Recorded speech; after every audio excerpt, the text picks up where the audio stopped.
Hello everyone and welcome back to RK Williams. So guys, চাওক আজি যেটো video হ'ব সেই ভিডিওটোত মানে মই এনেকুৱা এটা বস্তুৰ ওপৰত কম যেটো আপোনালোকৰ ডেইলি লাইফত দেখা পাই থাকে কিন্তু তাৰ কাৰণ কিছুমান হয়তো জানে আৰু কিছুমান নাজানিব পাৰে তো নাজানাসকলৰ কাৰণে মই আছো চাওক আপোনালোকে যেতিয়া ৰাস্তাৰে গৈ থাকে তেতিয়া লাইনৰ তাৰবিলাক থাকে তো লাইনৰ তাৰবিলাকত চৰাই কিছুমান বহি থাকে কিন্তু সেই চৰাইবিলাক লাইনৰ তাৰত বহি থকাৰ পিছতো ইমান হাই ভল্টেজত তাৰ হোৱাৰ পিছতো সিহঁতৰ কাৰেণ্ট নালাগে তাতে পোষ্টবিলাকত ডেঞ্জাৰ বুলি লিখে থাকে এইটো বাৰু আমি পঢ়িব জানো কাৰণে আমি লাইনৰ তাৰবিলাক নচোঁ কিন্তু চৰাইবিলাকতো নাজানে তো তথাপিও সিহঁতৰ কাৰেণ্ট নালাগে ইয়াৰ পিছত যিটো কাৰণ আছে সেইটোৰ বিষয়ে মই ক'বলৈ গৈ আছোঁ ভিডিঅ'টোত তো ভিডিঅ'টো ভাল লাগিব আপোনালোকৰ স্কিপ নকৰাকৈ শেষলৈকে চাই থাকিব তো বলক ভিডিঅ'টো আৰম্ভ কৰি দিওঁ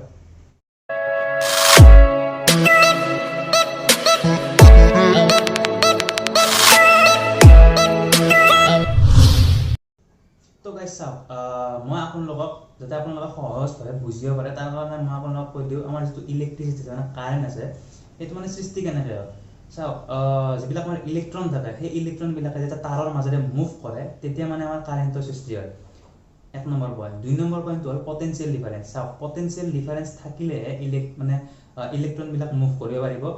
আৰু তেতিয়া কাৰেণ্টৰ সৃষ্টি হ'ব আৰু পটেনচিয়েল ডিফাৰেঞ্চটো এনেকুৱা হ'ব লাগিব মানে হাই হ'ব লাগিব এঠাইত আৰু এঠাইত হ'ব লাগিব ল' মানে এক ঠাইত বেছি হ'ব লাগিব আৰু এঠাইত কম তেতিয়া মানে ইলেক্ট্ৰনবিলাক যিবিলাক বেছি হাই ভল্টেজ আছে তাৰ পৰা ল' ভল্টেজলৈকে মুভমেণ্ট কৰিব আৰু তাৰ ফলত কাৰেণ্টৰ সৃষ্টি হ'ব তো এতিয়া মই ক'ম চৰাইবিলাক যে আছে সেইবিলাকৰ গাত কাৰেণ্ট কিয় নালাগে চাওক ইয়াৰ মেইন কাৰণ দুটা হয়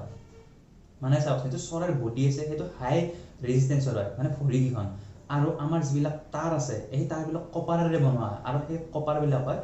ল' ৰেজিষ্টেঞ্চ চাওক মই আপোনালোকক যিটো ৰেজিষ্টেঞ্চ আছে সেইটো অসমীয়াত ৰোধক বুলি কয় তো যিটো বস্তু আছে মই এইটো বুজিবলৈকে এটা উদাহৰণ দিম চাওক আপোনালোকে আগত দুটা ৰাস্তা আছে এটা ৰাস্তাত বেছিকৈ জাম লাগিছে গাড়ীৰে আৰু এটাত জামে লগা নাই কোনফালে যাব আপুনি কোনটো ৰাস্তাৰে যাব যিটো ৰাস্তাত জাম কম সেইফালে যাব কাৰণ আপুনিও বেছি বাধা বেয়া পায়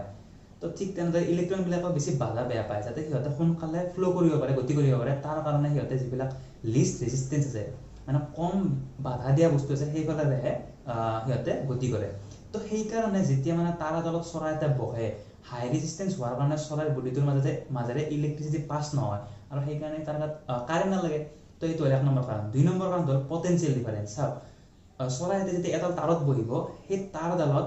গোটেই জেগাতে পটেনচিয়েলটো ইলেক্ট্ৰিকেল যিটো পটেনচিয়েল আছে সেইটো চেম থাকিব আৰু সেই চেম থকাৰ কাৰণে তাৰ মাজেৰে ইলেক্ট্ৰিচিটি মানে কাৰেণ্ট পাছ নহয় আৰু চৰাইটোৰ শ্বট নালাগে কিন্তু কিবা কাৰণত যদি সেই চৰাইটোৱে দুডাল তাঁৰ এটা সময়তে চুই দিয়ে তেতিয়াহ'লে কি হ'ব দুডাল তাঁৰতো পটেনচিয়েল ডিফাৰেঞ্চ বেলেগ মানে পটেনচিয়েল ডিফাৰেঞ্চ থাকিব এডালৰ হয়তো বেছি থাকিব পাৰে এডালৰ হয়তো কম থাকিব পাৰে তেতিয়া যিডাল বেছি থকা পটেনচিয়েল তাঁৰ আছে ইলেক্ট্ৰিকেল পটেনচিয়েল তাঁৰ আছে সেইডালৰ পৰা কম পটেনচিয়েললৈকে ইলেক্ট্ৰিচিটি পাছ হ'ব আৰু তাৰ যিটো ৱে হ'ব সেইটো চৰাই হ'ব তেতিয়া চৰাইটোৰ গাত কাৰেণ্ট লাগিব আৰু চৰাইটো মানে পৰি যাব সেইটো আপোনালোকে হয়তো দেখিছেও কেতিয়াবা চৰাইৰ গাত কাৰেণ্ট লগা তো তেতিয়া মানে কাৰেণ্টটো লাগে এনে কাৰেণ্ট নালাগে এটা তাঁৰত বহি থাকিলে তো এইটোৱে মেইন কাৰণ আছিল তো ভিডিঅ'টো আজি ইমানতে শেষ কৰিলোঁ যদি ভাল লাগিছে লাইক কৰিব আৰু শ্বেয়াৰ কৰিব আৰু লগতে চেনেল যদি প্ৰথমবাৰৰ বাবে আহিছে তেনেহ'লে ছাবস্ক্ৰাইব কৰি দিব আৰু বেল আইকনটো দবাই দিব জয় অসম